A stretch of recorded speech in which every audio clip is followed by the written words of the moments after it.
Hi guys, welcome back sa ating channel guys. And for today's video guys ay simulan na natin yung paghuhukay doon sa may top cover na treasure sign guys. So bago ang lahat, shoutout muna tayo kay Romel Diloy. And then shoutout din kay Alon Diloy dyan sa may Anda Bohol. Shoutout sa inyo dyan mga taga Anda Bohol and Diloy clan. Shoutout sa inyo dyan mga Diloy clan. And then shoutout na rin sa aking mga tropa, sa aking mga Ronanian groups o mga nasa GC guys. So ito, ayan po, hinihingal po tayo sa pag-akyat kasi medyo mataas po ang ating guys, parking ng ating sasakyan.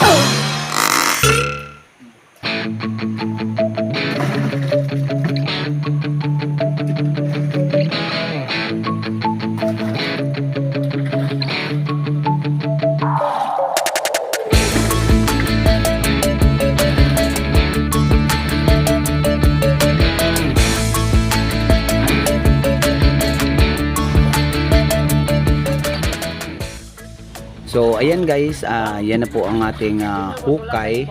So update lang ito guys sa mga sumusubaybay dito sa ating video vlog mula part 1 hanggang part 4. Pwede ring tawagin natin itong part 5 na guys dahil naghuhukay na tayo. So itong hukay natin guys ay nasa 1 meter pa siya guys from the surface. So kung nakikita nyo dati, naalala nyo dati dito sa bandang itaas, itong may kahoy na ito ay dito yung top cover ng treasure guys, dahil nga dito sa scope na ito at dito rin tinuturo ng ating TFR locator. So ayan guys, tingnan nyo guys ang lupa. Ang style ng lupa naman ay may gray at saka violet. So ang violet guys, ang ibig sabihin ng sa color code about sa treasure ay treasure inside the rock, o nasa loob po ang treasure pag ang lupa ay violet color. So yan yung ginagamit ng mga GIE nung panahon ng kanilang paglibing ng treasure. Meron po silang mga palatandaang color coding. So ayan guys, so mixed color po siya. Meron siyang black, merong gray, at merong white, at meron ding violet. So ibig sabihin pag mixed color ay continue digging lang po tayo guys. So dito naman meron tayong scan result dito sa ating VIP version 3. So makikita nyo mamaya na talagang nandyan sa ilalim. So may sukat pa siya guys. So keep on watching na lang guys dahil makikita nyo mamaya. Ayan tignan nyo yung lupa guys, may red tisa. Ayan po, meron siyang black at merong violet, merong gray. Ayan, mixed color po siya. Ibig sabihin, continue digging lang po. So sa mga hindi rin nakakaalam o walang alam sa treasure guys, kaya ang ginagawa nila ay pambabas na lang o paninira sa ating page. Hindi nila alam na yan pag may kulay, yan yung mga color coding. Ayan po, ito po yung ating marker. Ayan po itong bench marker natin guys, nakaharap po itong bunganga ng butas, nakaharap po sa west position. Ayan, ang target naman niya doon sa east position guys.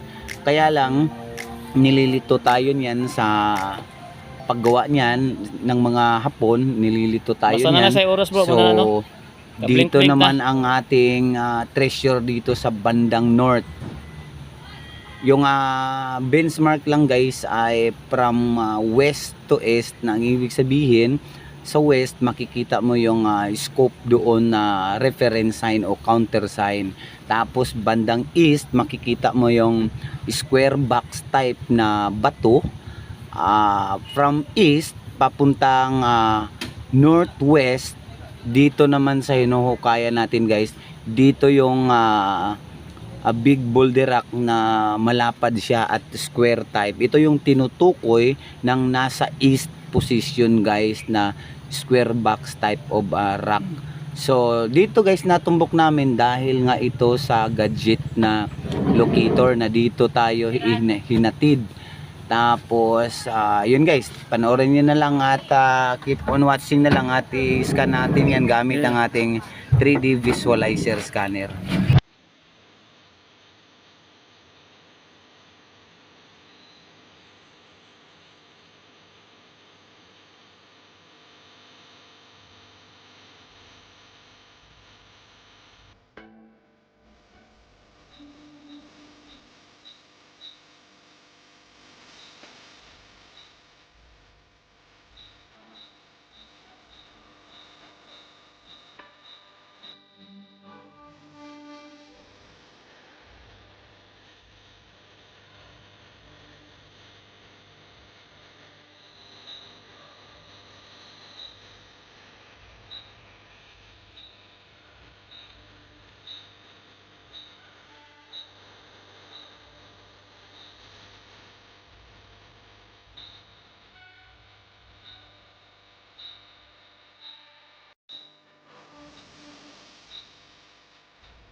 Hmm?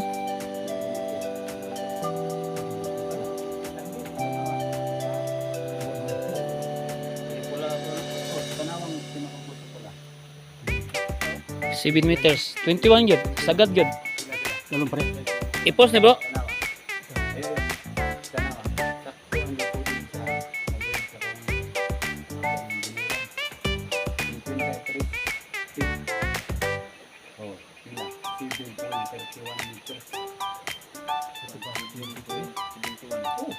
Wala, pito ra ka upok niya. Pito ra ka upok niya. Unong ra. Unong ra ka upokan niya. Wala, starting ko man eh. Surface ko siya. Tinaw na. Tanawa, tinaw na kaya ang kuhan nga ng hindlo. Niya ni-determine na siya kung unsa siya kalawon. 7 meters. Okay. Okay rin siya. 7 meters. Dito nilaw. Kapag pagsugod ninyo, pag maka-upload. Tama niyo. 21 feet. Anan siya, 1.5 meter na mo. O 1.5, pila na lang kulang. 5.5 na lang pod. Para mag-7, kuha. Kuha lang. Dako, kaya nang music ba? 7 meter. Kaya pakita ina. Dati pa, 21 feet. Napradyo ka lang. Oo. Nawa, more or less. Awil ko. Naro, ang kalawon. 7.71 meter.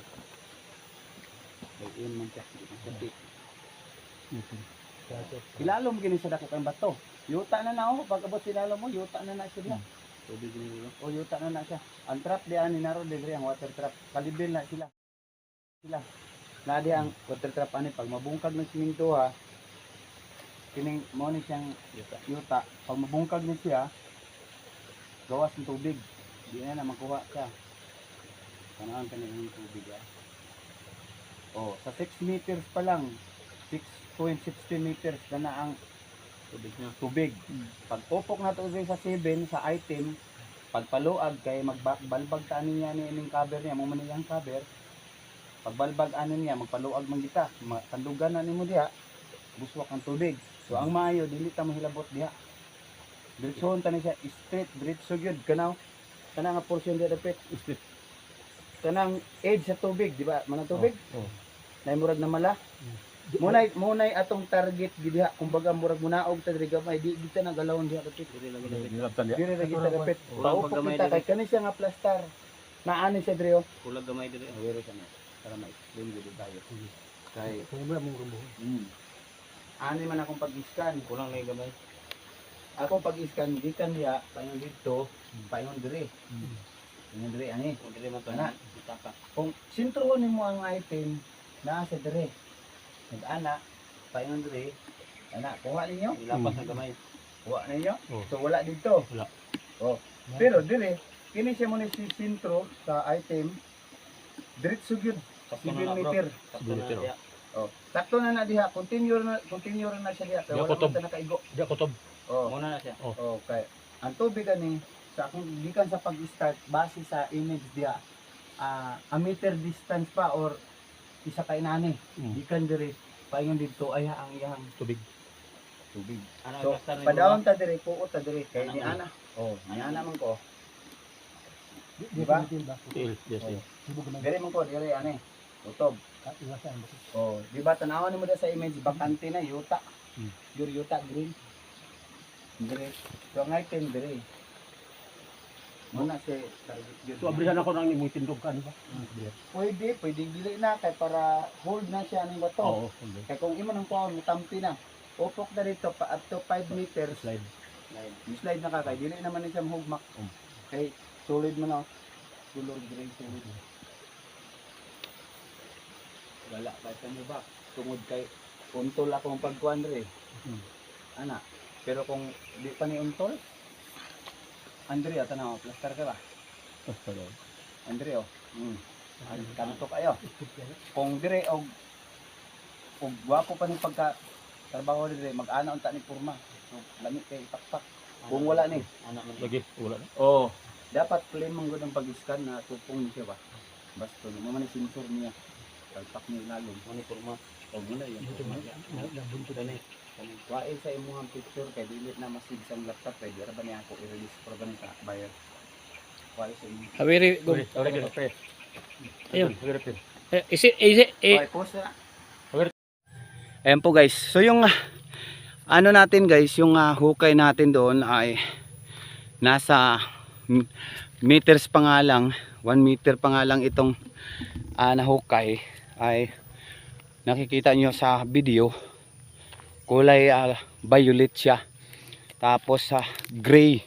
So ang ibig sabihin ng kulay violet guys ay treasure inside the rock o nasa loob po ng bato ang treasure dyan guys. And then yung gray naman ay nearby object kasi nga yan yung gray na color code ay sadya talagang inilagay dyan yung kulay gray na clay.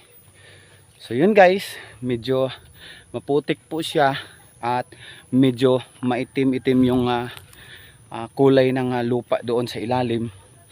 So ibig sabihin yan ay may treasure na dyan dahil may uling din na nakuha doon sa ilalim. A shout out kay Danny Bergonia, kay Dan Pordalanta, Rex Alipo, and kay RX Crown, kay Antonio Ducusin. Shout out sa inyo Ducusin family. And then sino pa ba? So yun lang guys at maraming salamat sa inyong panunood and God bless us all.